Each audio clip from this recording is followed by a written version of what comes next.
విమాన ప్రమాదాలు తరచుగా చోటు చేసుకుంటున్నాయి. కజకిస్తాన్లో జరిగిన విమాన ప్రమాద ఘటన మరొక ముందే తాజాగా సౌత్ కొరియాలో ఘోర విమాన ప్రమాదం చోటు చేసుకుంది.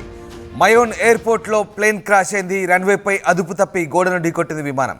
గోడను ఢీకొని పేలుడు సంభవించింది. దాదాపు 28 మంది మృతి చెందినట్టుగా తెలుస్తుంది. విమానంలో 175 మంది ప్రయాణికులు ఉన్నారు, 6 సిబ్బంది ఉన్నారు.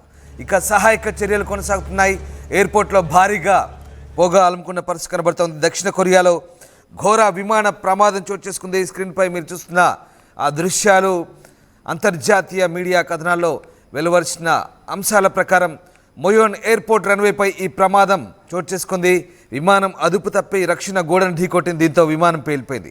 బ్యాంకాక్ నుంచి మొయోన్కు వస్తుండగా ఈ దుర్ఘటన జరిగింది. ప్రమాద సమయంలో విమానంలో 175 మంది ప్రయాణికులు, 6 సిబ్బంది ఉన్నారు. రెస్క్యూ బృందాలు సహాయక చర్యలు చేపట్టాయి. ఈ ఘటనకు సంబంధించిన మరింత సమాచారం తెలియాల్సి ఉంది. అయితే విమానం అదుపు తప్పి గోడను ఢీకొట్టినట్టుగా తెలుస్తోంది.